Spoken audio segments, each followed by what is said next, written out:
Selamat datang di X Undercover. Channel ini merupakan perbincangan antara Dr. Jaya dan Pak Franky yang bertujuan untuk edukasi serta menceritakan pengalaman Dr. Jaya sebagai ahli forensik dan patologi. Sekedar informasi terkait jadwal tayang X Undercover yang akan tayang setiap hari Senin, Rabu, dan Jumat. Maka dari itu, untuk mendukung channel ini agar selalu memberikan tayangan yang informatif dan edukatif, kalian bisa dukung kami dengan cara like, comment, subscribe, dan share. Dan selamat menonton! Sama anak dan cucu sekalipun itu tampaknya mereka kesepian karena kenapa mereka nggak sosialisasi. Makanya ada beberapa orang yang Dokter Jaya itu pernah nggak lihat bahwa di pertumbuhan hunian di Indonesia atau di Jakarta itu mungkin sudah oversupply ya dok ya? Ya Indonesia, Jakarta terutama itu lahan tuh udah makin sedikit, Franky. Tetapi yang ada sekarang orang tuh pada tadinya kan rumahnya satu-satu, sekarang udah namanya jadi rumah susun atau bahkan apartemen begitu. Nah itu yang tadi saya bilang. Jadi ini ada dua kecenderungan dok. Tempat-tempat tinggal itu menjadi oversupply atau tempat-tempat tinggal tersebut menjadi sangat crowded. Kenapa? Developer berlomba-lomba bikin tempat hunian maupun dia yang tapak maupun yang high rise ya bertingkat. Tetapi kalau saya perhatikan di sini gampang kan kita ngelihatnya, kalau yang bertingkat itu kalau malam-malam itu lampunya pada nyala berarti tingkat huniannya kan tinggi. Ya. Sementara kita lihatin banyak yang gelap. Di Kelapa Gading aja kan banyak apartemen yang istilahnya banyak sekali tower-towernya dan nggak semuanya nyala. Ya. Tapi yang jadi masalah sebenarnya kalau saya tuh takutnya kalau di apartemen tuh itu seperti kayak di hotel. Sebenarnya kita masuk ke hotel ada lorong-lorong, kemudian kamar masing-masing, di kamar satu kamar itu ya satu keluarga gitu. Nah masalahnya nggak ada tempat sosial. Ada fasumnya ada. Ya paling satu tempat itu yang penghuninya banyak sekali, nggak banyak yang dimanfaatkan. Jadi artinya banyak orang tuh kalau punya simpanan tuh ditaruh di situ. Dokter tahu aja. Ditaruh di situ nggak bakal ketahuan. Di mana tuh dok? Nggak tahu saya. Cuma dengar aja katanya begitu. Oh katanya. Saya pikir dokter mau nyebutin daerah itu beda gitu dengan namanya rumah susun, Bang. Kalau rumah susun itu fasosnya itu banyak. Jadi artinya antar tetangga juga masih bisa ngobrol, masih bisa gosip-gosip begitu segala macam. Jadi artinya kalau ada satu penghuni itu nggak ada, tetangganya tahu, dia kenapa nggak keluar sih gitu. Kalau di apartemen nggak agak. Di apartemen kan boleh dibilang mereka kan lebih individualistis, ya. Satu sama lain kadang kita nggak kenal, gitu. Nah sekarang saya mau ngomong begini Franky. Sekarang nih ada banyak ya orang ini di kota besar nih kayak di Jakarta. Kalau di kampung sih barangkali satu rumah isinya bisa ada 5 orang, 10 orang. Kalau di Jakarta tuh kadang-kadang kalau di satu rumah ya orang udah kawin, ada orang tuanya lah, udah kakek nenek di rumah, dia tinggal sama anaknya pagi-pagi udah ke kantor, dia pulang kerja, ya paling belum tentu bersapa-sapaan dengan orang tuanya. Anak-anaknya pun begitu, pergi sekolah pulang ke rumah dia belajar dan segala macam. Jadi kontaknya gitu. Jadi banyak orang tua yang tinggal di rumah sama anak dan cucu sekalipun itu tampaknya mereka kesepian karena kenapa mereka nggak sosialisasi. Makanya ada beberapa orang yang kadang-kadang mau tinggal sendiri. Itu alasan macam-macam. Dia nggak mau mengganggu anaknya atau mungkin dia pikir dia nggak cocok lah sama menantunya, atau memang dia senang sendiri gitu loh. Nah kalau dia masih punya pasangan sebenarnya nggak ada masalah, tapi yang jadi masalahnya ini orang tua sendiri. Nah ada beberapa pilihan. Biasanya sih kalau anaknya care ya, mereka suruh tinggal sama-sama karena bisa sekaligus diawasi tuh orang tua. Tapi ada beberapa yang karena satu dan lain hal terpaksa harus keluar dari rumah. Di artinya itu ada beberapa pilihan. Pertama pilihannya adalah rumah jompo. Yang kedua tinggal di apartemen sendiri. Yang ketiga di rumah susun. Nah, kalau menurut kamu yang paling bagus yang mana tuh kira-kira? Kalau saya sih, kalau orang tua kita masih bisa kita rangkul untuk tinggal sama kita ya, ya tinggal sama kita, Dok. Ya itu ya yang terbaik. Karena kan tiap hari kan kita masih bisa ngobrol. Tapi kadang-kadang gini, Frank, saya pernah ketemunya satu orang tua. Yang dia kagak mau, gue numpang sama anak, gue mau sendiri begini-begini. Dan dia ngerasa dia tuh agak dia cerewet ya daripada gua berantem sama menantu atau apa. Itu ada yang begitu loh. Itu banyak, Dok. Jadi saya punya sama sepupu saya aja punya prinsip bahwa kita nanti jangan sampai nyusahin anak. Nggak mau ngerepotin anak, termasuk istilahnya kita sampai kapanpun kalau bisa nggak bergantung uang sama anak. Oke, gitu. Nah sekarang ini soal image ya. Kalau ada orang pasti punya anak, orang tuanya ditaruh di panti jompo, biasanya orang nggak bisa terima tuh, orang di Indonesia masih belum bisa terima. Saya pun demikian. Ya. Jadi artinya ya ini tapi balik lagi ini kan kepada kita punya bagaimana status sosial kita ya, Dok ya. Kadang-kadang serba salah kan kalau kita ngomong nih kan kita nggak bisa pukul rata semuanya punya kemampuan yang sama. Kalau saya selama saya masih bisa nyetir, Dok, masih bisa nyari duit, istilahnya kalau bisa orang tua, kebetulan orang tua saya udah dua-duanya udah nggak ada sih. Itu kita sama kita. Tapi kalau kita kemudian memang orang tuanya pengen nggak sama kita, ya at least paling sedikit 1 minggu sekali saya akan datang, atau paling nggak bukan saya sih, Dok, saya tuh agak males. Saya minta tolong kakak saya jemput papi. Jemput papi terus mainnya sama saya. Gitu. Jadi nginep di rumah saya, main sama cucu-cucunya gitu kan. Nah, 1 minggu sekali atau karena kita juga pengen tahu kondisi orang tua kita gimana ya kan. Kekangenan itu kan nggak pernah selalu hilang, gampang hilang, selalu akan ada, Dok. Tapi ada keadaan di mana ya orang tua itu memang nggak punya keluarga lagi. Keluarganya jauh di luar kota dan dia sendiri, tidak ada pasangannya, dia tinggal di rumah. Nah ini kadang-kadang ini walaupun ya mudah-mudahan sih nggak terjadi, tapi di Jakarta banyak kejadian. Sekali waktu nih di satu apartemen, tetangga pada ribut. Karena kenapa? Bau busuk. Banyak lalat tuh ada tuh di bawah pintu tuh. Jadi kan bawah pintu kan masih ada ya, rongga. Keluarlah lalat di situ, bau. Mereka akhirnya terpaksa lapor panggil satpam. Akhirnya ya dengan dari manajemen ya dibuka, ternyata ada orang di dalam yang sudah ketemu dalam kondisi busuk. Nah, itu kejadian itu lumayan sering kejadian di Jakarta, Frankie. Karena kenapa? Karena dia tinggalnya di apartemen, tinggalnya sendiri dan tidak pernah bergaul keluar. Nah, sementara keluarganya tidak ada yang nelpon dia. Nggak nelpon tuh bisa berarti memangnya tidak telepon, atau yang tinggal di situ orang tuanya tuh nggak bisa pegang HP. Jangan salah loh, ada beberapa orang tua nggak bisa mengoperasikan HP loh, Frankie. Nah, jadi tidak pernah ngecek, nggak pernah didatangi, nggak pernah apa, jadi sehingga dia tidak keluar pun yang tetangga sebelah tuh tidak tahu.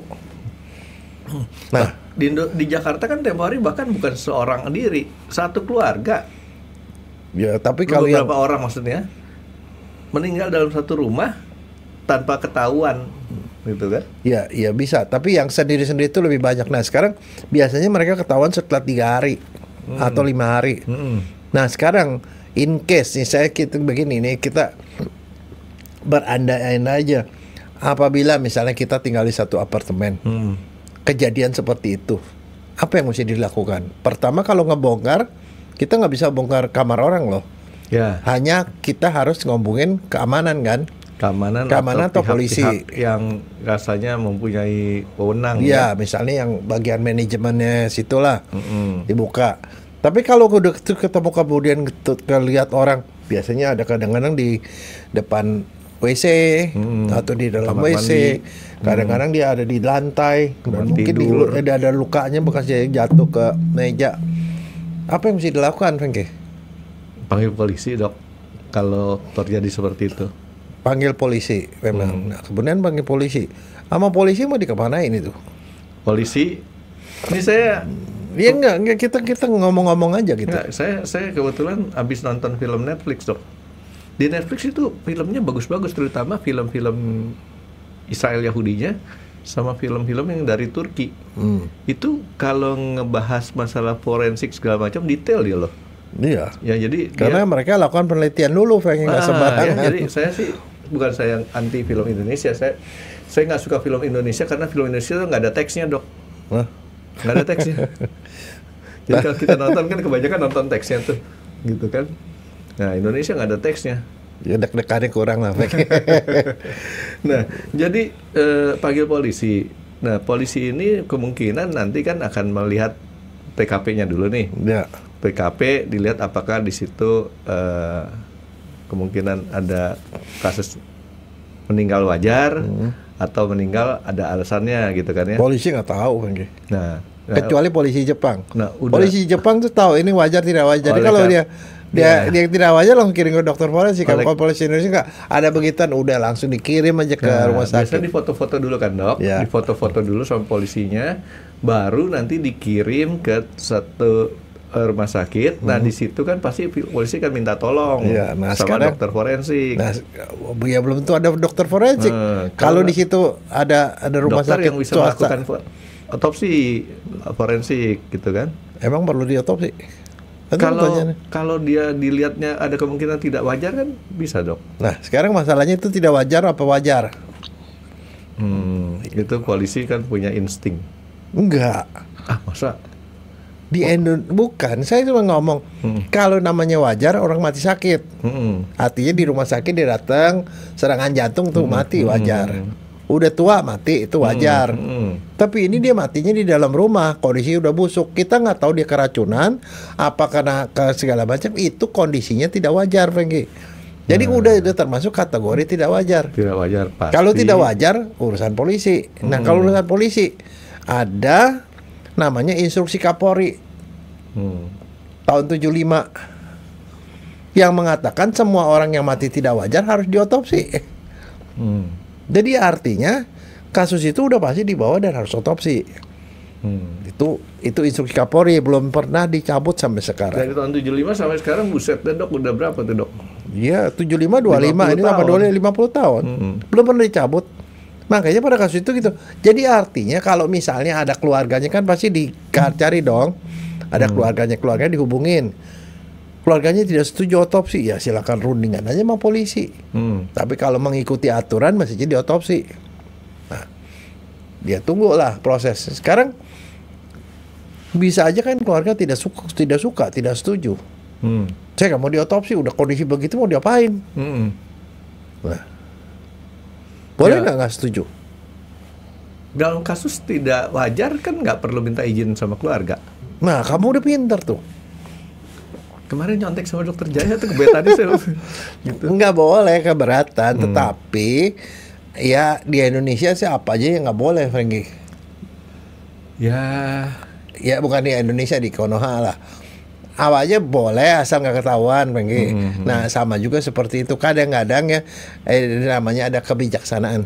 Ada undang-undang. Ada faktor untuk faktor-faktor yang dipertimbangkan lah, Dok ya. Nah itu kadang-kadang gitu polisi bilang ya udahlah begini, ya udah deh, nggak ada masalah, periksa luar aja. Nah sekarang ternyata waktu diperiksa si bapak ini KTP-nya KTP di Pulau Bangka misalnya, bukan di Jakarta, matinya tuh di apartemen di Jakarta. Nah sekarang masalahnya dokter tuh ya setelah otopsi atau apa, dia nggak mau keluarin surat tuh, Franky. Kenapa nggak mau keluarin surat, Dok? Domisilinya sama matinya beda. Oh, jadi tapi masalahnya dia di situ memang dia penghuni di situ apa bukan? Nah, atau itu tamu. kasus baru tuh. Kalau dia tamu bukan penghuni kan berarti ada orang di bawah di situ, mati di situ. Dokter baru ngeluarin surat kalau dari bagian manajemen di apartemen itu mengeluarkan surat memang betul orang ini adalah orang yang tinggal di situ. Jadi walaupun KTP-nya di Bangka, tapi kalau misalkan dia memang sudah menetap di tempat situ di Jakarta, dan itu pasti diketahui kan sama yang itu. Nah, kecuali dia tidak lapor atau dia ngontrak di situ. Yang betul dia menghuni situ, dia adalah pengontrak gitu loh. Keluarin surat, baru dokternya keluar surat. Nah, seperti itu. Nah sekarang setelah itu masalahnya, ya entah apapun agamanya kan kondisi udah bau banget tuh, bau menggembung, udah hitam, Itu bau. berapa hari sih dok bau itu biasa muncul? 24 jam udah mulai. Apalagi bau. rata-rata kebanyakan ketemunya setelah 3 hari, Karena 3 hari baunya udah santer ya. sangat. Nah, sekarang masalahnya perlu diformalin nggak? Pertanyaannya diformalin Pak enggak setelah dia busuk seperti itu? Misalnya Muslim lah, kan dari pagi, itu mungkin baru di kuburnya juga sore. Apalagi kalau di agamanya Kristen bisa 3 hari sembahyang. Kalau di Kristen sih mungkin kalau mau ditunggu seperti itu ya harus diformalin supaya bisa lebih awet dok ya. Kalau di Muslim saya nggak tahu. Apakah di situ? Nah, sekarang masalahnya manfaatnya formalin buat apa pada kasus seperti itu? Kalau di Kristen saya tahu ya artinya sambil menunggu pemakaman kan, dia kan mohon maaf ya, ketemu jenazah sudah posisi busuk kan nggak mungkin istilahnya kayak kita ngurus hewan, begitu ketemu bangkai langsung makamin. Tapi kalau di jenazah kemungkinan nih dok ya, pemikiran saya nggak tahu, nggak pernah ngalamin yang kayak gitu. Kemungkinan kan harus dirapiin dulu, dimandiin lah atau bagaimanapun istilahnya kan, karena mengkondisikan supaya jenazah itu lebih layak untuk dimakamkan. Nah itu kan perlu waktu, entah berapa jamnya gitu kan. Nah itu menurut saya perlu diformalin gitu. Formalin itu fungsinya menyetop supaya nggak membusuk lebih lanjut. Ya. Menyetop pembusukan. Tapi yang kedua itu adalah menghilangkan bau, Franky. Langsung baunya stop. Karena dengan disuntik formalin, dari bagian dalam tuh semuanya tuh proses pembusukan stop. Tapi bagian luar kan kulitnya kan busuk nih, dari bau dari kulit luar. Mayatnya dikompres sama formalin. Disemprotin aja dok. Dia disemprot atau dikompres. Kemudian baunya tiba-tiba brek, hilang. Mungkin nggak akan hilang sepenuhnya, tapi hilang mungkin 70%, 80% tuh hilang. Sehingga tidak ya kan kebayang nggak sih waktu dia mau diproses segala macam, orang kalau ke inian pasti. Ya harus perlu waktu lagi kan dok, entah agama apapun ya dok ya. Saya nggak tahu, kalau Islam kan tetap harus mungkin dimandiin dulu kali ya. Ya dimandiin, kafanin. Nah, itu kan. Tapi juga, kalau yang Islam barangkali habis begitu mesti dikasih kapur disolatin barus dulu. lebih banyak. Kapur barus lebih banyak lagi. Ya, enggak, maksud saya kan mandiin, kafanin, sholatin dulu, baru makamin kan. Iya.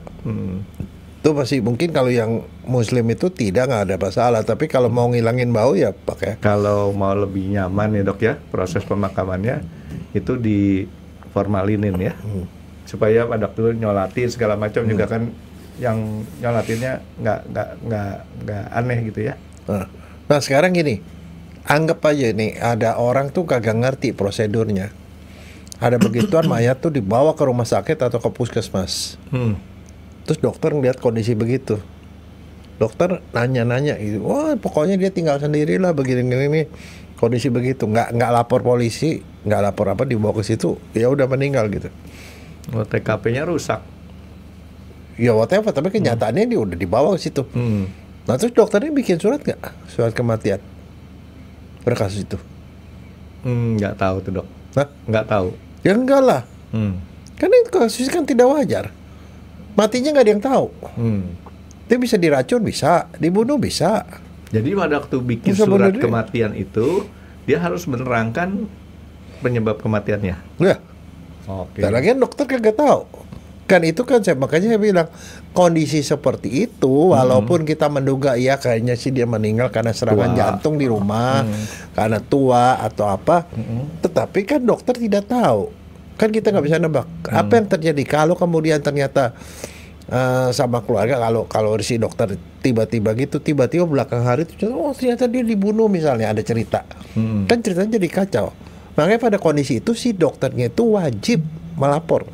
Dia bilang saya tidak akan bikin surat kematian pada kasus ini karena saya tidak tahu apa-apa. Saya nggak bisa periksa kan dia udah mati. Kondisinya udah seperti ini, kita nggak pernah tahu itu dia diracun apa memang matinya karena sakit, kita tidak tahu. Makanya dokternya harus menolak. Tapi menolak artinya menolak mengeluarkan surat. Dia lapor polisi. Dokternya lapor polisi atau suruh keluarganya lapor polisi. Ini ada penemuan jenazah di rumah ini nanti polisi datanglah ke TKP.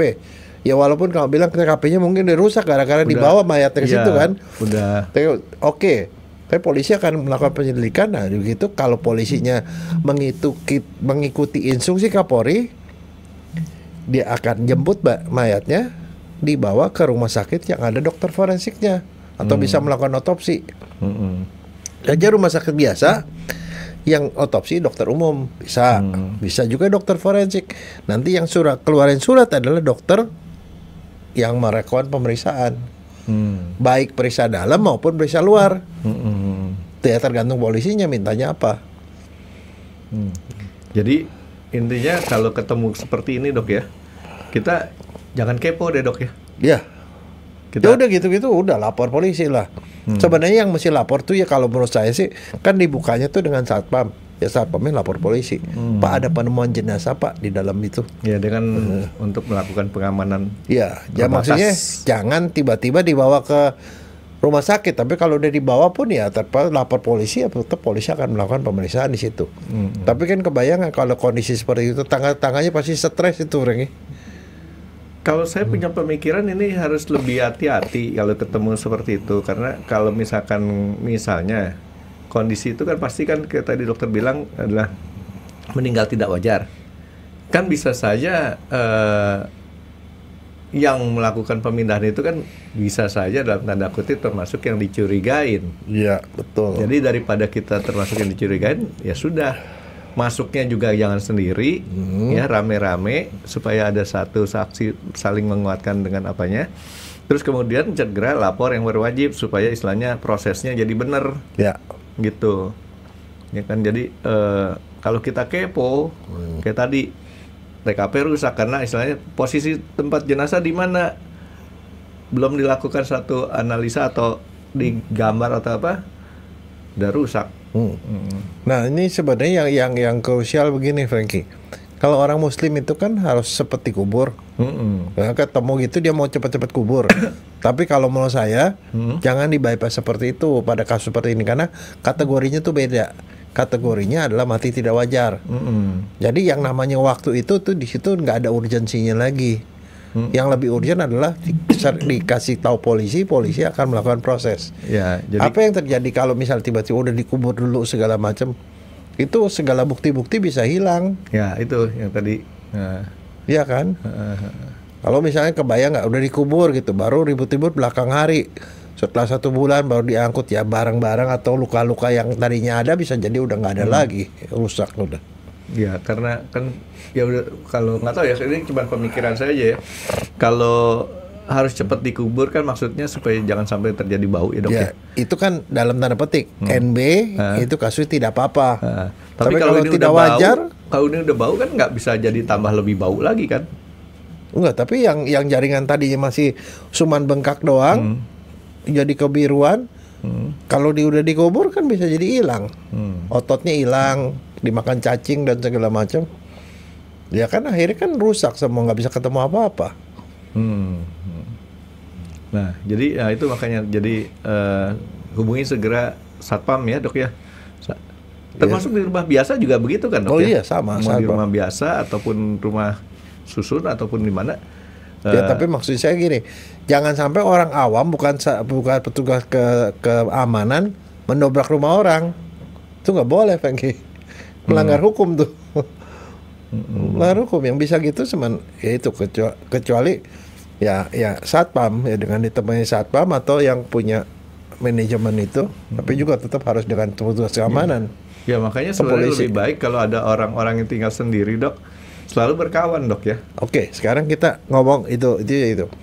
Pencegahannya kan kadang-kadang ada satu kondisi di mana kita punya saudara tuh dia memang tinggal sendiri, anaknya nggak ada, dia nggak kawin, nggak sendiri tinggal di situ. Nah, bagaimana untuk mencegah supaya hal itu nggak terjadi? Kalau orangnya introvert agak susah nih dok. Ya. Ya, kenapa? Karena dia tidak bergaul satu sama lain. Tapi kalau orangnya bergaul masih lebih gampang. Ya, itu dari orangnya. Tapi kedua dari lingkungan, Frankie. Kalau ada kondisi seperti itu, saya sendiri menganjurkan lebih baik dia tinggalnya di rumah susun daripada di apartemen. Kan di apartemen sama seperti hotel. Dia udah masuk ke kamar, dia nggak keluar lagi. Nah, itu balik lagi. Tapi kalau rumah susun, ya mungkin masih tetangga tuh masih say hello, masih gitu-gitu. Nah, cuman balik lagi kepada kita tadi saya bilang strata sosialnya nih, Dok. Orang dengan strata sosial lebih tinggi kan dia pasti milihnya apartemen karena pertama privasi satu, kedua lingkungan lebih nyaman ya, Dok ya. Kalau rumah susun kan cenderung istilahnya dalam tanda kutip kepada golongan yang agak di bawah. Nah, belum tentu orang mau tuh tinggal di rumah susun. Tapi lebih baik sih ya kalau dia memang mau hidup sendiri di panti Werda kali ya. Panti Werda lebih apa namanya? Sekarang kan banyak, Dok, panti Werda yang tapi namanya swasta. enggak, kalau yang swasta itu bukan panti Werda, Frankie. Apa? Rumah senior. Senior. Iya, senior, dan di situ bayarnya jangan sangka murah, juga mahal juga, tapi di situ yang jelas setiap orang punya kamar masing-masing, tapi di situ ada aktivitas. Ada kegiatan olahraga, ada makan bareng, ada pemeriksaan kesehatan apa segala macam. Jadi di situ orang bisa sosialisasi. Tapi di situ kalau dia punya ini. Tapi sekarang masalahnya kalau dia nggak seperti itu, terpaksa juga di situ, apa yang harus dilakukan? Keluarganya yang masih tahu orang itu atau temennya lah, mesti telepon ngecek setiap 1 atau 2 hari sekali. Jadi udah jelas kalau misalnya dia itu telepon, apa kabar, masih sehat, makan apa gitu-gitu. Nah, itu akan mencegah terjadinya hal seperti itu, Frankie. Tapi kalau misalnya si orang tua tadi tidak bisa menggunakan handphone, gimana, Dok? Dia diajarin. Kan bisa diajarin dan dikasih handphone, jangan sampai dia tinggal di situ nggak punya handphone lagi. Kalau nggak handphone kan bisa juga dipasangin telepon kan. Kalau saya punya ide lebih agak beda. Apa? Cari tetangganya. Sebagai keluarga kita berteman sama tetangganya. Ya. Kita minta kontrol lewat tetangganya. Ya bisa begitu. Kalau di luar negeri itu ya, kalau orang yang zaman dulu, sekarang sih udah nggak ada ya. Orang ngasih koran, Frankie.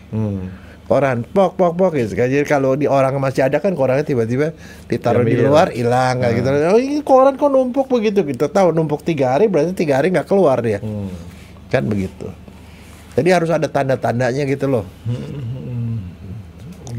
Ya, tapi ya kalau misalkan orang-orang yang sudah sendiri kayak gitu, tergantung sih, Dok ya. Kalau misalkan dia tinggal, kalau misalkan memang dia punya kehidupan ekonominya lebih baik, males biasanya ke rumah susun, Dok ya.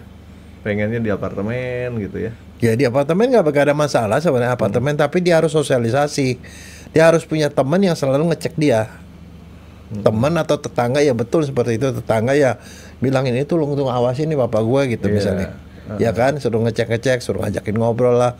Atau mungkin kalau mau saya sih kayak gituan, dia berlangganan inilah misalnya langganan catering. Kalau catering nggak diambil kan itu kan berarti orangnya kagak ada gitu loh. Iya kan. Jadi kayaknya memang harus ada cara untuk yang monitoring yang bersangkutan, Dok ya. Iya, ya itu monitoring prinsipnya. Ya walaupun mungkin si anaknya nggak sempat karena dia sibuk ya, bisa kan dia nugasin babysitternya atau mana. Kalau dia punya babysitter boleh. Jadi artinya pengasuh yang digaji dan kemudian nemenin dia di situ. Jangan sampai dia kenapa-napa orang nggak ada yang tahu gitu loh. Tapi yang namanya pengasuh gitu, kalau saya sih bilang begini, ada pengalaman ya. Saya kan waktu mertua saya tinggal di rumah saya, dia suaminya udah meninggal ya. Dia mertua perempuan di rumah saya gitu. Saya itu ngegaji seorang pengasuh.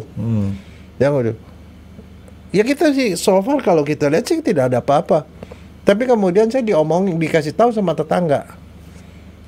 Itu katanya, istri saya yang kasih tahu, mama kamu tuh itu yang intinya kasar sekali. Jadi pas begitu kita nggak ada, orang udah tua udah gitu dibentakin, dicubitin, makannya disodok-sodokin gitu. Itu kasar sekali itunya. Tapi kalau di depan kita dia baik-baik. Ya seperti itu kenyataan loh. Ya tapi kita mana tahu kan dia nggak bisa ngadu, Frankie.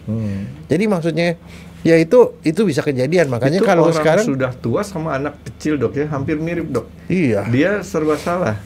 Dia berpikir kalau misalkan dia ngadu, nanti susternya ditarik, gua nggak ada yang ngurusin lagi.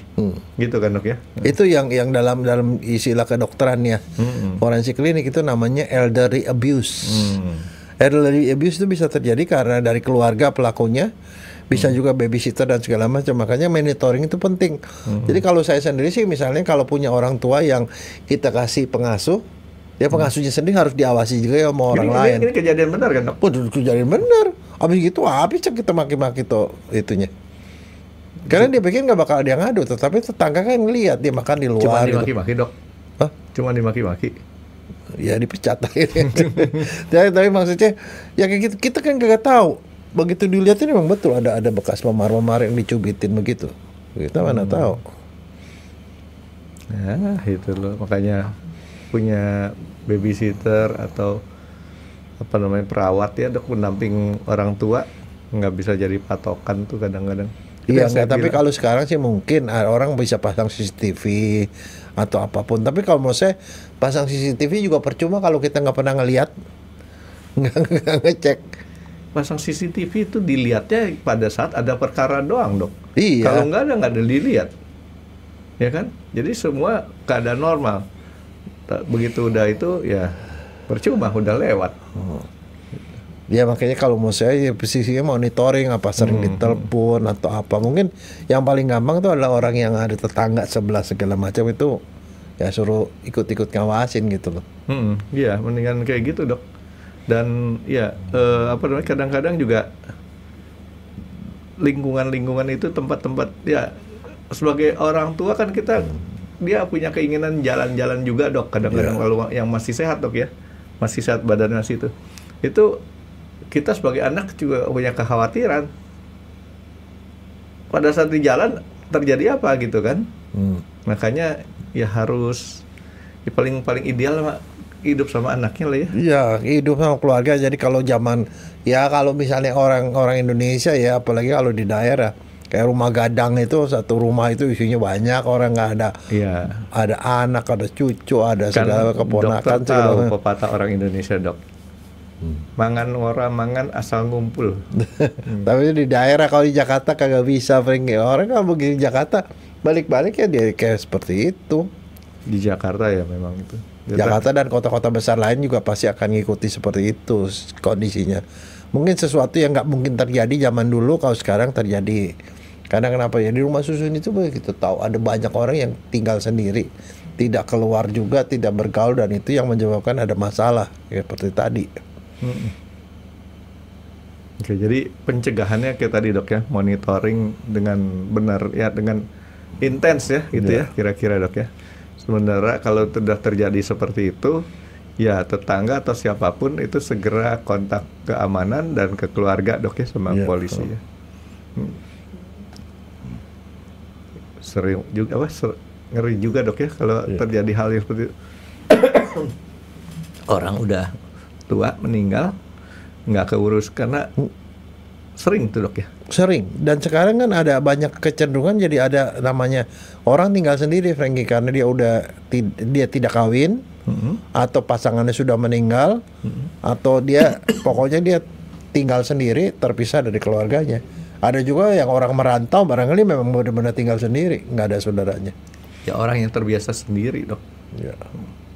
Ya kan nggak semua orang tuh seneng dengan kegaduhan. Seneng dengan kesendirian juga bisa. Tapi itu sebenarnya ya walaupun ada, tapi itu termasuk tidak normal karena pada prinsipnya manusia itu makhluk sosial, pada prinsipnya ya. Tapi kalau saya sendiri, yang penting asal dipasih buat mainan, buat ngoprek sana ngoprek sendiri, sini sendiri juga nggak apa-apa, Dok. Ya nggak bengkel. Tapi ada anak ya yang perhatian sama orang tuanya udah tua gini-gini, daripada gitu dia bilang, "Papa mau kawin lagi nggak?" Dikawinin. Kawin itu bukan buat apa, bukan cari buat teman. supaya ada yang nemenin. Nah, itu. Ya. Nah ini walaupun kita keluar agak dari topik, Ini mesti agak lebih mesti dibahas khusus kalau menurut saya. Ya. Karena apa? Pada saat kita punya niatan baik untuk memberikan orang tua kita teman, mesti benar-benar. Jangan sampai yang tadinya dianggap pengen memberikan membahagiakan, malah membuat dia susah. Yang tadinya gua enak sendiri, sekarang gua mesti ada orang yang gua pikirin gitu kan. Ya kan kadang-kadang seperti itu, Dok. Harusnya dia sudah enak sendiri, terus kemudian ini siapa lagi yang mesti tanggung jawabin? Apalagi kalau orang tuanya laki-laki kan, dikasih ibu baru, ini saya mesti tanggung jawab lagi nih. Gitu. Senangnya sama pusingnya nggak imbang. Oke, Dok, jadi ini mudah-mudahan untuk suasana ibu kota yang sekarang makin lama makin solo sentris, individualistis, harus lebih peka terhadap lingkungan ya, Dok ya. Ya. Oke, makasih dokter. Terima kasih sudah menonton X Undercover. Jangan lupa like, comment, dan subscribe. Dan ditunggu ya video-video kami selanjutnya. Nah, buat kalian, jika ada pertanyaan untuk Dr. Jaya, boleh banget komen di bawah. See you guys.